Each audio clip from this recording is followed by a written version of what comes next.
Welcome back, everyone. My name is Dan Vega, and today you're going to learn how to build your first AWS Lambda function using Java.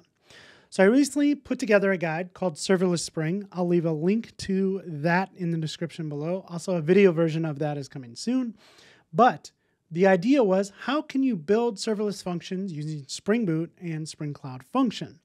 And so along the way, I did a bunch of research. I picked a platform, in this case, AWS, and I learned how to build serverless functions from scratch. So this video and the ones that are going to follow are what I've learned, and I want to teach that back to you. So today we're building our first function using Java and really just plain old Java. We'll talk about how to go ahead and create the project from scratch, how to upload it to the AWS console, and how to go ahead and test it out. This is where we need to start and progress and see some of the pain points in building serverless functions to see where something like Spring Cloud Function can really help us out. So I really hope you enjoy this video. What are we waiting for? Let's create our very first AWS Lambda function from scratch using Java. Let's jump into it. All right, so I'm going to get started here by using IntelliJ. I'm using the Ultimate Edition. You can do this in the Community Edition.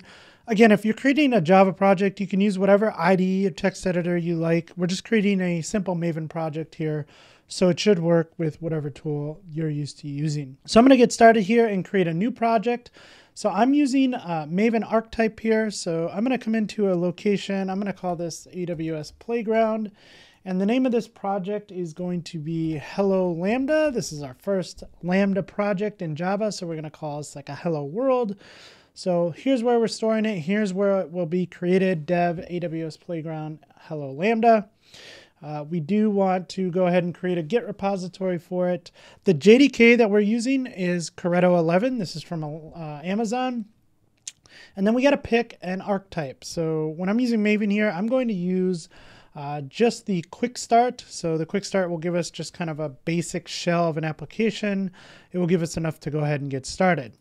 From the advanced settings, I'm just going to change this group to dev.danvega.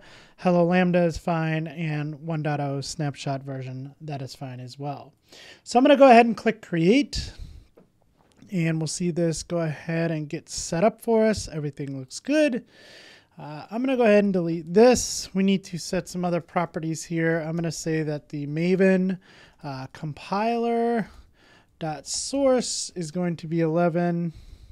Oops. And then the maven.compiler.target is also going to be 11. And that should be enough there.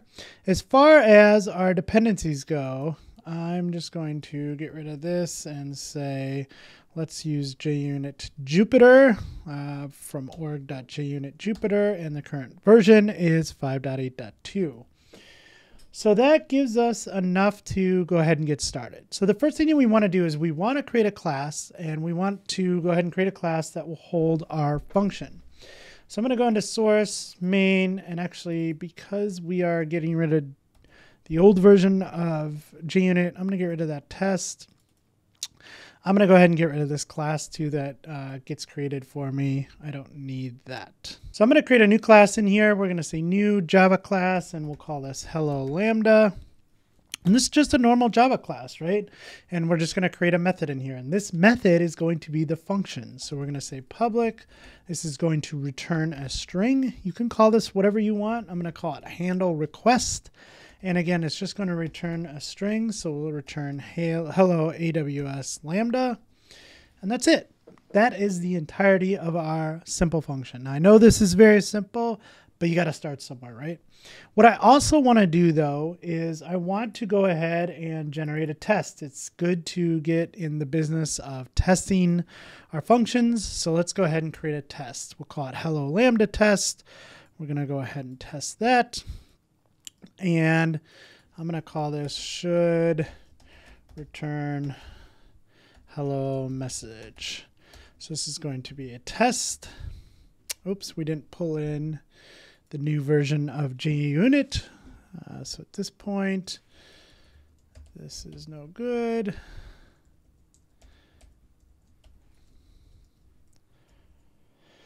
So we want to go ahead and use a test. And what we are testing here, so the system under test, that's why I'm calling this SUT, is the new, that hello Lambda class that we created. So what we want to do is use the assertions.assert equal. And what we want to test is the expected output should be hello AWS Lambda. And what we get back is the system under test, and we want to call handle request. So this assertions we can import as a static import, and then we should be able to clean that up a little, and let's go ahead and run this test. And our test passes, of course, but again, this is a good practice to get into early on.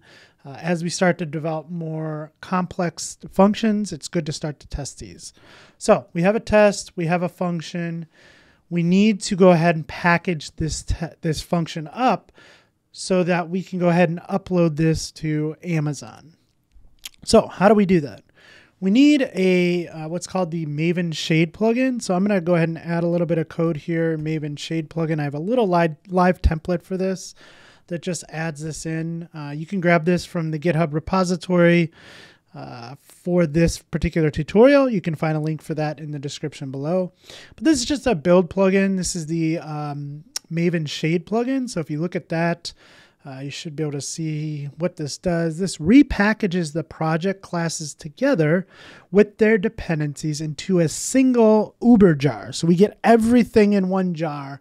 And that's really what Amazon is looking for when we upload this, this jar file with our function in it. So with all of that in place, we should be ready to go. We can go ahead and create a new jar for this. The way that we're going to do this is we're going to open up the terminal. So again, I'm using the integrated terminal here in IntelliJ. You can pop over to a shell if you want, whatever your favorite one is. I'm going to go ahead and just use this right here. And all we're going to say is we're going to say Maven. So you should have Maven installed if you're going to run this. So make sure you have Maven installed. So we're going to say Maven. You're going to say clean, and then you're going to say package. So it's going to run through, and you see that that was very fast. Build success. We have our Hello Lambda shaded jar. So it moved it to this Hello Lambda 1.0 snapshot jar. So this jar right here in the target directory is what we want to use to go ahead and upload to Amazon. So with that, let's head over to the browser and log into the AWS console. All right, so here we are in AWS Lambda under functions. You see I have a few functions already. I'm going to go ahead and create a new function. We're going to author this from scratch. We want to give it a function name. You can see the recommendation here is to go ahead and name your function like this. So I'm going to do that. I'm going to start mine with YouTube so we know that this is coming from YouTube. And I'm going to say hello Lambda. Next, we got to choose a runtime. In our case, we are using Java 11 Corretto, so we're going to pick that. So now that we have that, we want to go ahead and pick our architecture. So you can choose whatever architecture you want. You actually can save a little bit of money if you're using ARM64, so I'm going to choose that. And then we're not going to get into anything else here. We can talk about some of the advanced settings later on in this series as we start to develop some other serverless functions. So let's go ahead and create our function. All right, and once that function is created, we need to do a couple of things. First is the code source. So we need to upload this. So this is from a zip or a jar. So you can also pick an S3 bucket. If this is a very large function later on, you can upload this to S3 and then pick it from an S3 bucket. Right now, we're just going to upload it from our local machine. So I'm in dev. I'm going to go to AWS Playground under Hello Lambda, under Target, and then we're going to pick that snapshot jar. And we're going to go ahead and save. So once that's been uploaded, we need to do one more thing. Here in the runtime settings, we're going to click Edit. So we need to define the handler. So this is a full path to a handler. So the package name, the class, and then the function that we're going to go ahead and call. So if we go back to IntelliJ here, we can see that our package is dev.danvega. The class name is Hello Lambda, and this function name is Hello our handle request. So I'm going to do that same thing here. So I'm going to say dev.danvega. The class is hello lambda, and then the function name is handle request. So this should go ahead and work. Again, if you get this wrong and you try to execute your function, it'll tell you can't find that particular method. And that you can always come back here and correct that if you need to. So I'm going to click save, and at this point we are ready to test our function. Now, because this is a very simple test, we can test it right here in the console. And as we're in the console, I should mention something else. This is just one way to go ahead and create this function. You can use the AWS CLI to create the function. You have to get that installed and understand how to use the CLI. You can also programmatically create your functions using infrastructure as a code with something called CDK. So you can write code to basically push your code up. So we'll get into that as we start to go throughout this series, but right now this is kind of the hello world. Let's just use the console to kind of push this up and test this up. So when you're testing it, you could test events. So you could have events trigger a Lambda function like, hey, something got dropped into an S3 bucket, go ahead and call this Lambda function. If you were doing that, you can use this event here and create an event to kind of trigger this. We're just simply asking this particular function to return a string. So I'm going to come down here in the event JSON, and I'm just going to have an empty string. You need to have something here. So we're going to have an empty string, and we should be able to go ahead and test this. And you can see the execution result was successful. If you go under details, you can see that we are getting that string back that we asked for, which is hello AWS Lambda. There's some information about the request. So we have a request ID, the duration, and the init duration. So these will start to become important as we start to build real applications here, right? How long did this function take to execute? How long did this function take to come up? So what is the cold start on this? Because this was the first time we ran it, this is a cold start. So you see the cold start is 381 milliseconds. The duration that it took was 6.42 milliseconds. Here's the resources we had configured for that. Again, this is all stuff that you can configure. Here's what you were billed for. And then here's some log output. So if we go ahead and run this again, so let's go ahead and test this again. Remember, this was 381 milliseconds and 6.4. If we do that again, you see the duration, that cold start went way down because it didn't need to call, it didn't need to fire up the infrastructure to make that call. So the second time in every subsequent request, not everyone, but right now, that's going to be slower, much slower. And then you can see the build duration was 2 milliseconds. So as we keep running these, it gets faster. This is where we'll start to talk later when we're dealing with Java about GraalVM, which is a ahead of time compilation, which is going to increase that which is going to decrease that cold start and the amount of memory that we're using. So if you don't care about GraalVM right now, don't worry about it. We'll talk about that as we go. But as you can see, the second time we did this, this was faster. Again, here are your logs. If you go over to monitor, you can get a look at all the different logs here. Sometimes this takes a little while to come up to load these logs, so no worry here. You can always come in here and keep refreshing, see if they showed up. If they don't worry about it. You can come into configuration. There's a whole bunch of things you can configure. We'll get into this as we keep going. Again, this is kind of the hello world version of this. So I think that's all I want to talk about with this one. Let's take a look at a second example. All right, so here I am in a project called Hello Name. And I just wanted to kind of show off that, hey, we can also go ahead and accept input into our plain old Java function here, right? So similar structure, we have a test. If we look in the POM file, we're using Java 11, we're using JUnit Jupyter, we have this Maven shade plugin, right? But the only difference with this test is now we accept an argument of type string called name. And what we'll do then is say hello, comma, and then the name with the exclamation point after this. So again, I've already built this once. We can go ahead and upload that.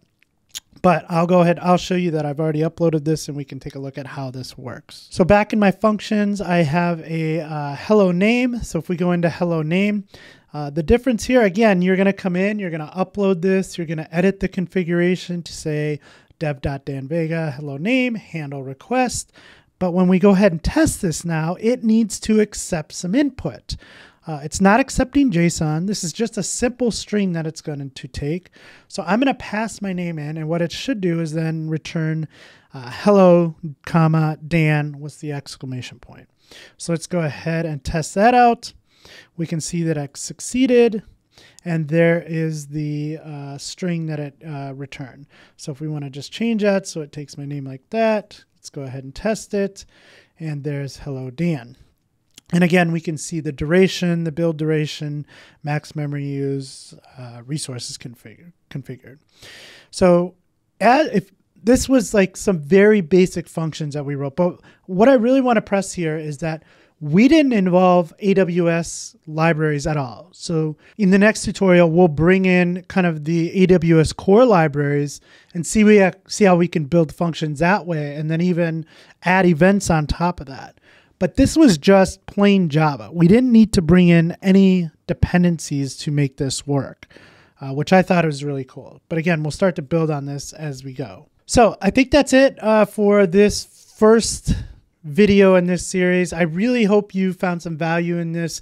If you did, please let me know in the comments below if these are types of videos that you'd like to see. I would love to keep making these for you. Again, I am here to make content for you. Let me know what you're interested in seeing. But if you did find value in this, please go ahead and hit that thumbs up, subscribe to the channel, and as always, happy coding.